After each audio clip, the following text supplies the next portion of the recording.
یہ بات حقیقت ہے کہ جن کے نام سے محفل منعقد ہوتی ہے ان کا فیض کس طریقے سے ملتا ہے، آپ اس روایت سے اندازہ لگا سکتے ہیں کہ ایک کتاب لکھی علامہ شاہ عبد الرحیم نے انفاس العارفین کے نام سے، اور اس کتاب کے اندر آپ اپنے طالب علمی کے زمانے کے ایک واقعے کو کوٹ کرتے ہیں اور فرماتے ہیں کہ دلی میں اکبر آباد میں مرزا محمد کی درسگاہ میں زیر تعلیم تھا، پڑھنے جاتا تھا۔ استاذ محترم سبق پڑھاتے تھے، اتنے پیسے نہیں تھے کہ سارے بچوں کے پاس کتاب دستیاب ہو، صرف ایک کتاب ہوتی تھی جو لائبریری میں رکھی رہتی تھی، استاذ محترم پڑھاتے اور ہم لوگ پڑھ کر کے چلے آتے۔ آپ فرماتے ہیں کہ حضرت شیخ سعدی شیرازی رحمت اللہ تعالی علیہ کی ایک کتاب میرے استاذ محترم نے پڑھائی، تو اس میں فارسی کے کچھ شعر تھے، استاذ محترم نے وہ پڑھائے، اور پڑھ کر کے میں جب واپس آیا تو ذہن سے وہ شعر نکلنے لگا۔ اب دل میں بے چینی ہونے لگی کہ کل درسگاہ میں جاؤں گا تو سارے بچے مذاق اڑائیں گے، کہیں گے کہ استاذ محترم نے کل سبق پڑھایا اور آج ہی بھول گئے۔ بے چینی ایسی تھی کہ وہ چیز چہرے سے ظاہر ہونے لگی۔ آپ اپنی کتاب انفاس العارفین میں لکھتے ہیں کہ بے چین تھا کہ تھوڑی دیر کے اندر میں نے یہ چیز دیکھی کہ سامنے میں ایک بزرگ حاضر ہوئے، چہرہ نورانی تھا، داڑھی کے بال بالکل سفید ہو چکے تھے، تو انہوں نے بے چینی کیوں ہے یہ بات پوچھی، تو میں نے کہا کہ استاذ محترم نے جو سبق پڑھایا ہے وہ میں بھولنے لگا ہوں، اس وجہ سے بے چینی ہے، گھبراہٹ ہے، اور چہرے سے وہ چیز ظاہر ہو رہی ہے۔ تو حضرت شاہ عبد الرحیم نے جب یہ بات کہی تو آنے والے بزرگ نے کہا کہ عبد الرحیم پڑھو، جتنا یاد ہے اتنا پڑھو۔ تو شاہ عبد الرحیم فرماتے ہیں چونکہ وہ لبادے سے، حلیہ سے، وہ بابا معلوم پڑھتے تھے، اور پڑھنے پڑھانے کا کام یہ عالموں کا ہے۔ میں نے سوچا کہ یہ بابا کیا بتلائیں گے، یہ کام تو عالموں کا ہے، بابا کیا بتلائیں گے۔ یہ بات دل میں چل ہی رہی تھی، سامنے والے نے کہا کہو کیا بات ہے، تو کہنے لگے کہ استاذ محترم نے یہ سبق پڑھایا کہ سعدی بشوء لوح دل از نقش غیر حق۔ اوپر سے پورا قصہ سنایا اور یہاں آ کر کے رک گئے کہ اے سعدی اپنے دل کے تختی سے غیروں کے خیالات کو مٹا ڈال۔ کیوں مٹا ڈال، یہ بات اگلے مصرے میں آنے والی ہے، یہ میں بھول گیا ہوں۔ تو آنے والے قلندر نے کہا ایک بار اور پڑھو۔ آپ نے پھر پڑھنا شروع کیا اور پھر یہیں پر پہنچے کہ سعدی بشوء لوح دل از نقش غیر حق۔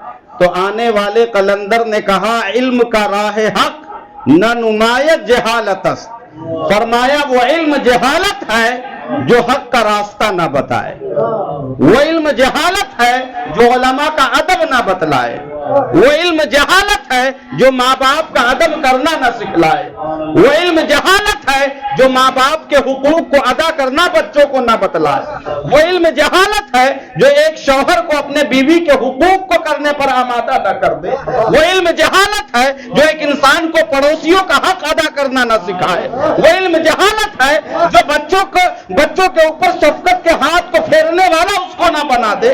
اتنا کہنا تھا، شاہ عبد الرحیم فرماتے ہیں میرے دل کو قرار آیا، فرمایا کہ ہاں یہی بات تھی جو میرے استاذ محترم نے فرمائی تھی۔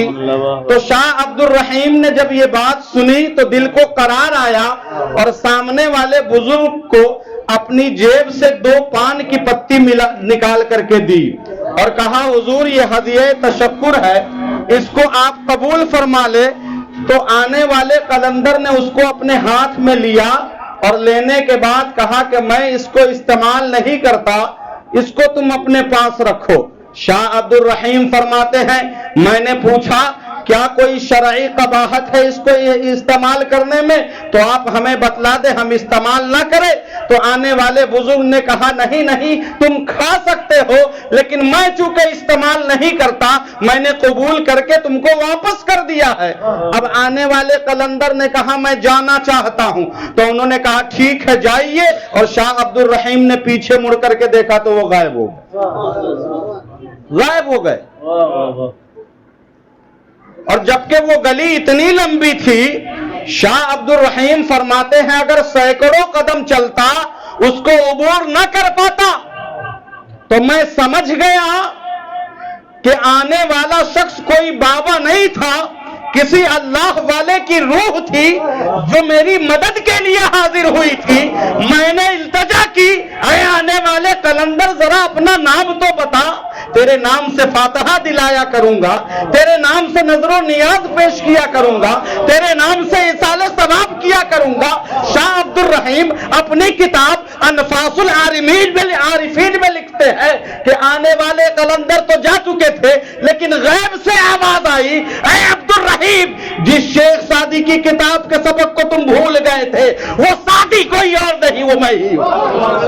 اللہ اکبر اللہ اکبر۔ عزیزان گرامی وقار، میں بتلانا یہ چاہتا ہوں یہ واقعہ غالباً 11ویں یا 12ویں صدی کا ہے، اور اس وقت حضرت شیخ سعدی کو انتقال فرمائے ہوئے 600 سال ہو چکے، 600 سال ہو چکے۔ اب یہ شیخ سعدی ہے کون؟ ہے کون یہ جس کا اتنا بڑا مرتبہ ہے؟ تو آپ تاریخ کے دبے ہوئے اوراق کو جب پڑھیں گے تو آپ کو پتہ چلے گا کہ حضرت عبد الرحمن ابن زوجی کے یہ شاگرد ہیں۔ اب ذرا اور دبے ہوئے اوراق کو پلٹیے اور تاریخ کو کھنگالیے اور پوچھئے کہ یہ عبد الرحمن ابن جوزی کون ہے؟ یہ عبد الرحمن ابن جوزی وہ آدمی ہے جن کے اوپر علم کا رواب چڑھا ہوا تھا، اتنا رواب کہ بغداد اور عراق کے کوئی عالم آپ کے نوکے قلم سے نہیں بچا، سب کے اوپر تنقیدی جملے آپ نے لکھ ڈالے، اتنا رواب کہ جس جبے کو پہن کر کے چلتے تھے اس کے 2 کونوں کو پکڑنے کے لیے 2 خادم رکھتے تھے، 2 خادم رکھتے تھے۔ میں بتلانا یہ چاہتا ہوں یہ عبد الرحمن ابن جوزی کون ہے؟ تو آپ تاریخ پڑھو تو آپ کو پتا چلے گا سرکار غوث اعظم رضی اللہ تعالیٰ عنہ کے غلام، جب ان کے غلاموں کے غلاموں کا حال یہ ہے تو سوچو سرکار غوث اعظم کی ذات کیا ہوگی جب ان کے گدا بھر دیتے ہیں شاہان زمانہ کی جھولی۔ محتاج کا جب یہ عالم ہے مختار کا عالم کیا ہوگا؟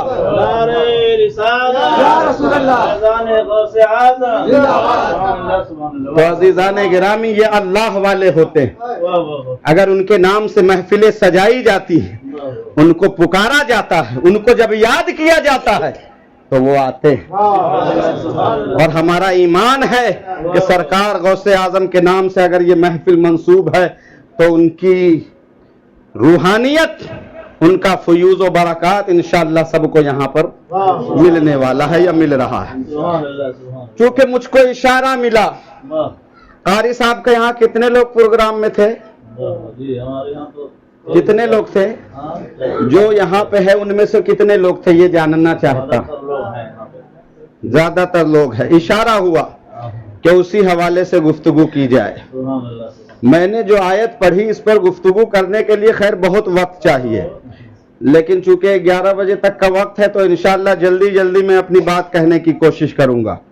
قرآن میں آیت جو میں نے ابھی پڑھی قرآن کی، اس میں اللہ نے فرمایا اے ایمان والو، کیا فرمایا؟ اے ایمان والو اللہ سے ڈرو، حق تقاتہ، اور ایسے ڈرو جیسے ڈرنے کا حق ہے، جیسے ڈرنے کا۔ اب یہ ہمیں کیسے پتا چلے کہ ڈرنے کا حق کیا ہے؟ کیسے ڈرے تو پتا چلے گا کہ واقعی میں ویسے ڈر رہا ہوں جیسے رب سے ڈرنے کا حق ہے۔ اس لیے کہ جتنے لوگ یہاں پر سماعت کر رہے ہیں، اگر کسی سے یہ بات پوچھی جائے کیا آپ اللہ سے ڈرتے ہیں، تو شاید کوئی ایسا بندہ ہو جو یہ کہے میں اللہ سے نہیں ڈرتا۔ ہر انسان یہ کہتا ہے میں اللہ سے ڈرتا ہوں، کہہ رہا ہے کہ نہیں کہہ رہا ہے؟ پھر اللہ نے یہ بات کیوں کہی ویسے ڈرو جیسے ڈرنے کا حق ہے؟ اس طریقے کی آیتیں قرآن کے اندر اور بہت ساری جگہوں پر ہے۔ کہیں پر فرمایا یا ایھا الذین آمنوا اتقوا اللہ وکونوا مع الصادقین، اے ایمان والو سچوں کے ساتھ ہو جاؤ۔ اور کہیں پر فرمایا یا ایھا الذین آمنوا اتقوا اللہ ولتنظر نفس ما قدمت لغد، اے ایمان والو اللہ سے ڈرو اور ہر انسان یہ دیکھے کہ آخرت کے لیے اس نے کیا تیاری کی ہے، دنیا سے وہاں کیا بھیجا ہے۔ کہیں پر فرمایا یا ایھا الذین آمنوا اتقوا اللہ وقولوا قولا سدیدا، اے ایمان والو اللہ سے ڈرو اور جو بات کہنی ہے صاف ستھری کہو، گھما پھرا کر کے نہ کہو۔ ایسی آیتیں بہت ساری ہیں، لیکن جو ابھی میں نے پڑھی ہے اس پر غور کریے کہ اے اللہ ویسے کیوں ڈروں جیسے ڈرنے کا حق ہے۔ تو مثال کے طور پر جب ہم کہیں پر کام کرنے کے لیے جاتے ہیں، کسی کے یہاں نوکری کے لیے جاتے ہیں، تو ایسا نہیں ہوتا کہ ہم گئے اور کام شروع کر دیے۔ جانے کے بعد باتیں ہوتی ہیں، پہلے ڈیل ہوتی ہے کہ صاحب کام کیا ہے، کتنے گھنٹے کی ڈیوٹی ہے، اجرت کتنی ملنے والی ہے، ڈن ہو گئی ساری چیزیں۔ اب ہم کام پر گئے۔ اب آپ ایمانداری سے بتائیں کہ آپ کی تنخواہ اگر 50,000 روپے ہے، 8 گھنٹے کی ڈیوٹی ہے، 6 گھنٹے کام کر رہے 2 گھنٹے نہیں کر رہے، مالک خوش ہوگا؟ نہیں ہوگا۔ اگر اچھا آدمی ہوگا تو 1-2 بار سمجھا دے گا، لیکن بار بار لاپرواہی ہوگی، ممکن ہے کہ اعلیٰ ظرف آدمی ہو تو دوسری بار کے بعد اور موقع آپ کو دے دے، لیکن بار بار لاپرواہی ہوگی تو مالک کیا کہے گا؟ صاحب آپ جائیے، پیسے پیڑ پر نہیں اگتے ہیں، جو کام آپ کر رہے ہیں اس کے بدلے میں آپ کو اجرت دی جا رہی ہے، اور پیسے دے کر کے جب ہمیں کام کرانے ہیں تو ایسے آدمی سے کام کرواؤں گا جو کام کو صحیح طریقے سے کرے۔ جیسے ایک مالک اپنے نوکر سے کہتا ہے، سمجھانے کے لیے یہ بات کہہ رہا ہوں کہ ویسے کام کرو جیسے کرنے کا حق ہے، تو اللہ نے فرمایا ویسے ڈرو جیسے ڈرنے کا حق ہے۔ کیوں؟ اس کے بدلے میں پیسے دیے جا رہے ہیں، اے مولا ویسے کیوں ڈروں جیسے ڈرنے کا حق ہے۔ تو اللہ نے فرمایا سنو، وَلَا تَمُوتُنَّ إِلَّا وَأَنْتُمْ مُسْلِمُونَ، اور ہرگز نہ مرنا مگر مسلمان ہو کر کے۔ اور آسانی کر دوں تو اس لیے ویسے ڈرو جیسے ڈرنے کا حق ہے کیونکہ مرنے کے بعد تم کو میرے پاس ہی آنا ہے، میرے پاس ہی آنا ہے، کہیں اور جانا نہیں ہے۔ اس بات پر نظر پڑی حضرت امام غزالی کی، ان کی امام غزالی کی، اور وہ پہنچے اپنے وقت کے بہت بڑے عالم دین حضرت فقیہ ابو اللیث کے پاس پہنچے کہ اللہ نے یہ بات کہی کہ ویسے ڈرو جیسے ڈرنے کا حق ہے۔ حضور ہمیں کیسے پتا چلے کہ میں ویسے ڈر رہا ہوں اپنے رب سے جیسے ڈرنے کا حق ہے؟ تو حضرت فقیہ ابو اللیث نے فرمایا بہت آسان طریقہ، بہت آسان ہے۔ فرمایا کیا آسان ہے؟ فرمایا کچھ نشانیاں ہوتی ہے اللہ سے ڈرنے والے لوگوں کی، کچھ نشانیاں ہوتی ہیں، کچھ اس کے اندر خصلت ہوتی ہے، کچھ ایسی عادتیں ہوتی ہیں، کچھ ایسی ایکٹیویٹیز ہوتی ہیں جس سے پتا چلتا ہے کہ یہ اللہ سے ڈر رہا ہے۔ تو فرمایا حضور ہمیں بتا دیجئے. فرمایا پہلی نشانی اللہ تبارک و تعالی سے ڈرنے والے بندوں کی پہلی نشانی یہ ہوتی ہے کہ وہ اپنے آنکھ کی حفاظت کرتے ہیں. کس چیز کی حفاظت کرتے ہیں؟ اپنے آنکھ کی حفاظت کرتے ہیں. کسی غیر کی بہو بیٹیوں کو تاکتے جھانکتے نہیں رہتے ہیں. کسی کی چیز پر نظر پڑ گئی اور للچائی نظر سے اس کو بار بار دیکھتے نہیں رہتے. اور یہ بات انہوں نے اپنی طرف سے نہیں کہی، بلکہ یہاں پر اللہ کے رسول صلی اللہ علیہ وسلم کی حدیث پاک کوٹ کی اور فرمایا سنو، یہ نہ کوئی سمجھے کہ فقیہ ابو اللیث اپنی طرف سے کہہ رہا ہے. میرے آقا فرماتے ہیں، کیا فرماتے ہیں؟ من ملا عینہ من الحرام ملا اللہ تعالی یوم القیامت عینہ من النار. فرمایا میرے آقا فرماتے ہیں جو انسان حرام چیزوں کو دیکھ دیکھ کر کے اپنی نظر کو بھر لیتا ہے، یوم القیامت قیامت کے دن اللہ تبارک و تعالی عینہ من النار اس کی آنکھ کو جہنم کی آگ سے بھر دے گا. جہنم کی آگ سے بھر دے گا. یہ جہنم کی آگ کوئی ماچس کی ڈبیا ہے؟ روایت ملتی ہے میرے آقا صلی اللہ علیہ وسلم فرماتے ہیں جہنم کی آگ اتنی سخت ہے کہ اگر سوئی کے نوک کے برابر بھی دنیا کی طرف کھول دی جائے تو اس کی حرارت سے 1 منٹ نہیں لگے گا، سارے لوگ مر جائیں گے. اس آگ سے اس انسان کے آنکھ کو بھرا جائے گا جو حرام چیزوں کو دیکھ دیکھ کر کے اپنے نظر کو بھرتا ہے، اپنے آنکھ کو بھر لیتا ہے. میرے عزیز، یہ اسلام، آپ قرآن شریف، مسئلہ کیا ہے کہ ہم اور آپ ہیں ہندی، ہے نا، ہماری زبان ہندی ہے، ہم بولتے ہندی ہیں، سمجھتے ہندی ہیں، لیکن اللہ نے جو اپنے محبوب پر قرآن کو نازل فرمایا یہ عربی ہے. پہلے کے زمانے کے لوگوں کے اندر جو خوف خدا بہت زیادہ ہوتا تھا اس کی وجہ یہ تھی کہ وہ قرآن کو پڑھتے بھی تھے اور قرآن کو سمجھتے بھی تھے. آج ہم پڑھتے ہیں لیکن وہ بھی رسمی پڑھائی کرتے ہیں، کبھی اس لیے نہیں پڑھتے کہ رب کا کلام ہے، بیٹھ کر کے دیکھے تو رب نے کیا بولا. یہ وجہ ہے. اور قرآن کے اندر قرآن پڑھ کر کے جن لوگوں کے دلوں کے اندر خوف خدا پیدا ہوتا ہے وہ ساری کی ساری آیتیں خشیت الہی والی ہیں. اور اللہ کے رسول نے یہی لوگوں کے سامنے میں تلاوت کی. آج ہمارے یہاں فرائض و واجبات کی بات نہیں ہوتی ہے، لے دے کر کے فاتحہ کی بات ہوتی ہے.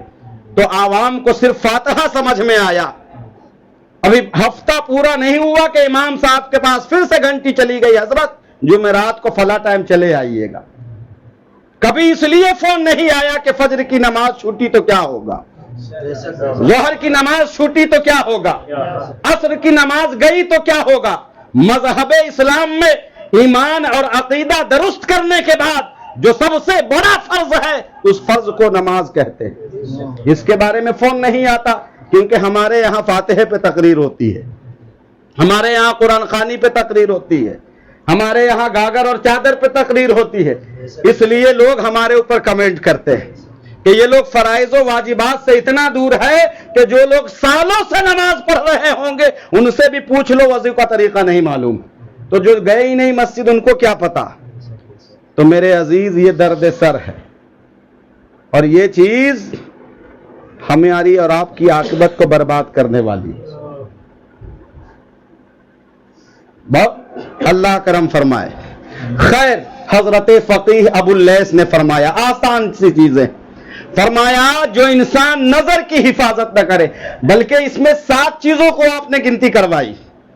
کتنی چیزوں کو؟ اور وہ ساری کی ساری اعضائے بدن ہیں. اور پہلے نمبر پر انہوں نے جو آنکھ کو رکھی، چونکہ اس بیان کو میں نے کئی جگہوں پر کیا، تو جب بھی کیا تو یہ بات سمجھ میں بہت دیر کے بعد آئی کہ آخر اول نمبر پر آنکھ ہی کیوں رکھی گئی. تو بات یہ سمجھ میں آئی کہ برائی دنیا میں جتنی ہے اس کی شروعات آنکھ سے ہوتی ہے. کہاں سے ہوتی ہے؟ آنکھ سے ہوتی ہے. اگر ہم کسی چیز کو نظر بھر کر کے دیکھ لیتے ہیں تو دل کے اندر اس کی خواہش پیدا ہونے لگتی ہے. اب کیا ہے، نفس اس چیز کی طرف ابھارنا شروع کر دیتا ہے کہ یہ چیز کرو، یہ چیز کرو، یہ لے لو، یہ لے لو، یہ لے لو، اور اس میں انسان اتنا پاگل ہو جاتا ہے کہ سوچتا ہی نہیں ہے کہ یہ چیز میرے لیے جائز ہے کہ ناجائز ہے. آپ کو جان کر کے حیرانی ہوگی، 6 پارے کی ایک آیت ہے، وَاتْلُ عَلَيْهِمْ نَبَأَ بَنِي آدَمَ بِالْحَقِّ إِذْ قَرَّبَا قُرْبَانًا فَتُقُبِّلَ مِنْ أَحَدِهِمَا وَلَمْ يُتَقَبَّلْ مِنَ الْآخَرِ قَالَ لَأَقْتُلَنَّكَ قَالَ إِنَّمَا يَتَقَبَّلُ اللَّهُ مِنَ الْمُتَّقِينَ. اس آیت کی تفسیر کبھی وقت ملے تو تفسیر روح البیان میں پڑھیے آپ. اس آیت کے اندر اللہ تبارک و تعالی نے حضرت آدم علیہ السلام کے 2 بیٹوں کا ذکر کیا. واقعہ پہ لے کر کے نہیں جاؤں گا اس لیے کہ سارے لوگوں کو واقعہ معلوم ہے، بس تھوڑی سی جھلک تاکہ آپ کو بات سمجھ میں آ جائے کہ آنکھ کی حفاظت کتنا اہم کام ہے، کیسے کی جاتی ہے. آپ کو پتا ہے حضرت شیث علیہ السلام کے علاوہ آدم علیہ السلام جب بھی اپنی بیوی کے پاس گئے اور جب بھی نطفہ ٹھہرا تو 2 بچے ہوتے تھے، ایک لڑکا اور ایک لڑکی. ایک لڑکا اور ایک لڑکی. پہلے جو لڑکا پیدا ہوتا بعد والی لڑکی سے اس کی شادی کر دی جاتی، اور بعد میں جو لڑکی پیدا ہوتی پہلے والے لڑکے سے اس کی شادی کی جاتی. یہاں پر جن 2 بیٹوں کا ذکر آیا تفسیر روح البیان میں مفسرین لکھتے ہیں وہ ایک ہے قابل اور ایک ہے حابل. قابل کے ساتھ جو لڑکی پیدا ہوئی اس کا نام اکلیمہ ہے، حابل کے ساتھ جو لڑکی پیدا ہوئی اس کا نام لیوزا بتایا جاتا ہے. جب یہ چاروں بڑے ہو گئے تو آدم علیہ السلام نے بلایا قابل اور حابل کو، کہا بیٹے تم لوگ شادی کے لائق ہو گئے، ایسا کرو حابل تم اکلیمہ سے کر لو، قابل تم لیوزا سے کر لو. اب قابل کہنے لگا کہ میں لیوزا سے نہیں کروں گا. بند لفظوں میں بڑی بات کہی جا رہی، غور کریے گا. لیوزا سے نہیں کروں گا. تو آدم علیہ السلام نے کہا کیوں نہیں کرو گے؟ فرمایا وہ خوبصورت نہیں ہے، وہ میرے نظر کو بھاتی نہیں ہے، اس کو دیکھنے کے بعد دل کے اندر کوئی خواہش پیدا نہیں ہوتی ہے. تو آدم علیہ السلام نے کہا بیٹے تو کس سے کرے گا؟ فرمایا کلیمہ سے. آدم علیہ السلام نے کہا مردود وہ تیرے ساتھ پیدا ہوئی ہے، وہ تیری سگی بہن ہے. اگر ایک انسان نظر کی حفاظت نہ کرے، غیروں کی بہو بیٹیوں کی بات تو دور ہے، گھر کے اندر لوگوں کی نیت خراب ہو جاتی ہے. اس لیے فرمایا میرے آقا نے من منع لہو من الحرام منع اللہ تعالی یوم القیامت عینہ من النار، کہ جو انسان حرام چیزوں کو دیکھ دیکھ کر کے اپنے نظر کو بھر لے گا اللہ قیامت کے دن اس کی آنکھ کو جہنم کی آگ سے بھر دے گا. اس لیے نظر کی حفاظت کریے. اب اس آیت اور حدیث کو سننے کے بعد اب فیصلہ ہم کریں گے، کیا ہم اللہ سے ڈر رہے ہیں؟ کہتا تو ہر انسان ہے میں اللہ سے ڈر رہا ہوں. اب اس کی روشنی میں فیصلہ کریں، کیا ہمارے اندر اللہ کا خوف موجود ہے؟ نہیں ہے تو طریقہ پتہ چل گیا. اب نظر کی حفاظت کریے. اور یہ بات جب منبر رسول سے کہہ دی گئی تو مولوی مولانا کے پیچھے لگنے سے بہتر ہے کہ اپنے اندر اس خصلت کو دیکھیں کہ میں اپنے نظر کی حفاظت کرتا ہوں یا نہیں کرتا، کیونکہ ہم سے اللہ تبارک و تعالیٰ سوال کر رہا ہے اے ایمان والو اللہ سے ڈرو. تو ہم ایمان والے ہیں اور ویسے ڈرو جیسے ڈرنے کا حق ہے. آپ کو پتا ہے حضرت فقیہ ابو اللیث سے پوچھا حضور دوسری بات کیا ہے، دوسری چیز کیا ہے جس سے یہ پتا چلتا ہے کہ انسان کے اندر اللہ کا خوف موجود ہے؟ تو دوسرے نمبر پہ جو بات رکھی تھی وہ تو ہے ہی ہے، لیکن اس کی جگہ کچھ اور کہنا چاہ رہا ہوں. آپ نے فرمایا سنو، اگر یہ دیکھنا ہو کہ اللہ کا خوف تمہارے اندر ہے یا نہیں تو سب سے پہلے یہ دیکھو کہ دسترخوان پہ جو کھانا لگاتے ہو اس کو لاتے کہاں سے، کہاں سے لائے، کیسے کما کر کے لائے. ایسا تو نہیں ہے 8 گھنٹے کی ڈیوٹی تھی 6 گھنٹے کی 2 گھنٹہ کا ایکسٹرا لے لیا. 5 گھنٹے کی ڈیوٹی تھی 2 گھنٹے کیے 2 گھنٹے برباد کر دیے اور پیسے پورے لے لیے. ایسا تو نہیں کہ جھوٹ بول کر کے لائے ہو. ایسا تو نہیں کسی غریب کا خون چوسا ہے. ایسا تو نہیں کسی مزدور کے اوپر ظلم کیا ہے اور اپنے دسترخوان کی زینت بڑھائی ہے. کیونکہ میرے آقا صلی اللہ علیہ وسلم فرماتے ہیں, کیا فرماتے ہیں؟ اذا وقعت لقمۃ من الحرام فی بطن ابن آدم لعنہ کل ملک فی الارض والسماء. اللہ اکبر. میرے آقا فرماتے ہیں بنی آدم کی اولاد کے پیٹ میں جب حرام کا لقمہ اترتا ہے, کیا اترتا ہے؟ حرام کا لقمہ اترتا ہے, اور اترتا ہے تو کیا ہوتا ہے؟ کل ملکن, سارے فرشتے کل ملکن, سارے فرشتے فی الارض والسماء, جو زمین اور آسمان میں رہتے ہیں, لعنہ, اس کے اوپر لعنت کرنا شروع کر دیتے ہیں. کتنے فرشتے؟ ایک پیر صاحب کے دعا سے کیا ہوگی جب زمین و آسمان کے سارے فرشتے اس کے اوپر لعنت بھیج رہے. کتنے فرشتے؟ کوئی گنتی ہے؟ آپ کو اس بات سے اندازہ لگانا ہے. میرے آقا فرماتے جب ایک انسان کا انتقال ہوتا ہے تو یہ جو دونوں فرشتے ہیں ہمارے اوپر ہمارے اعمال کو لکھ رہے ہیں, اچھے اور برے اعمال.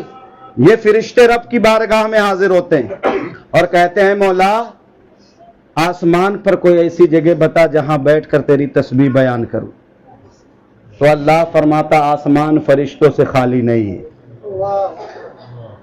7 آسمان میں اتنی جگہ نہیں کہ یہ 2 فرشتے جا کے الگ سے رہ جائیں. تو اللہ فرماتا ہے پھر زمین پر کوئی ایسی جگہ بتا. فرمایا یہ بھی لمیٹڈ ہے, زمین پہ بھی انسان اور جنات بھرے ہوئے ہیں, وہاں بھی جگہ خالی نہیں. تو اللہ سے فرشتے کہتے مولا کیا کروں, کہاں جاؤں؟ تو یہی فرشتے کو اللہ حکم دیتا جاؤ جس کے اوپر تم کو مسلط کیا گیا تھا اسی کے قبر کے سرانے کھڑے ہو جاؤ. اگر وہ وفادار تھا, میرے محبوب سے محبت کرنے والا تھا, تو تسبیح بیان کرو, تسبیح پڑھو اور اس کا ثواب اس کے نام کو ایصال کرتے رہو. اور اگر وہ غدار تھا, مکار تھا, بے ادب تھا, گستاخ تھا, تو قیامت تک اس کے اوپر لعنت بھیجتے رہو. اتنے تو بھیج ہی رہے تھے, یہ بھی بھیجنا شروع کر دیتے ہیں. کتنے فرشتے لعنت کرتے ہیں صرف کس کام کے لیے؟ حرام کا لقمہ جب اتر جاتا ہے.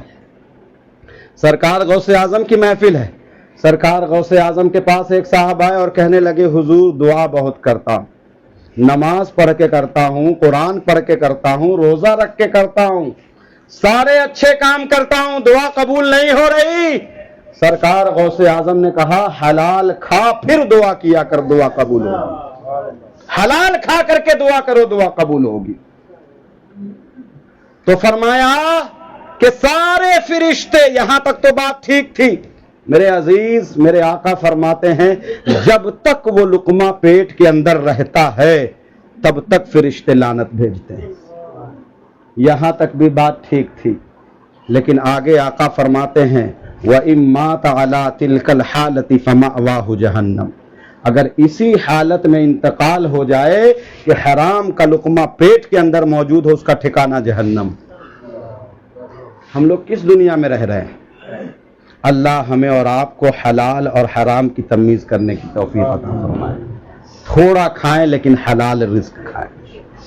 ہمارے علماء, ہمارے اکابرین فرماتے ہیں دلوں کو صاف کرنے کے لیے سب سے پہلا نسخہ جو ڈاکٹر کی طرف سے یعنی کہ اللہ والوں کی طرف سے جو دیا جاتا ہے وہ یہ ہے کہ حلال رزق کا اہتمام کرو. انشاءاللہ حلال رزق کھائیں گے تو خود بخود طبیعت اچھے کاموں کی طرف مائل ہونے لگے گی. میرے آقا دعا کرتے تھے یا مقلب القلوب ثبت قلبی علی دینک, اے دلوں کو پھیرنے والے میرے دل کو دین کی طرف مائل کر دے. کتنے لوگ یہ دعا کرتے ہیں؟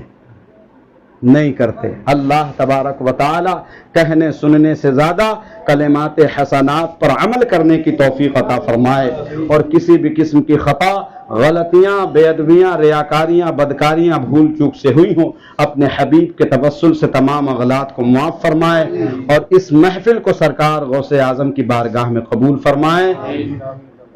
السلام علیکم ورحمۃ اللہ وبرکاتہ۔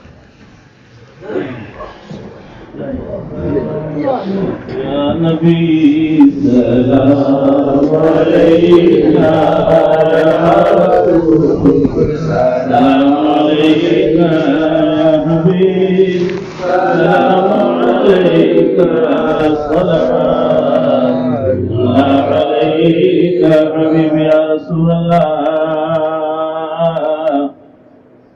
جان نکلے اس طرح پر آپ کا در ہو میرا سر، سامنے ہو قبر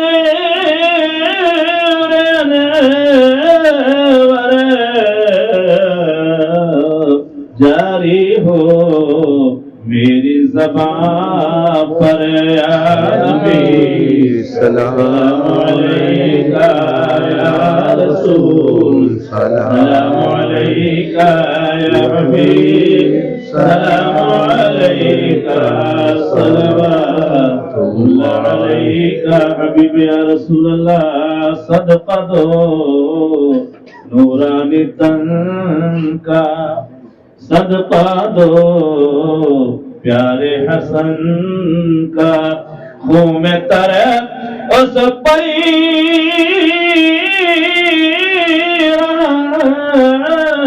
کا،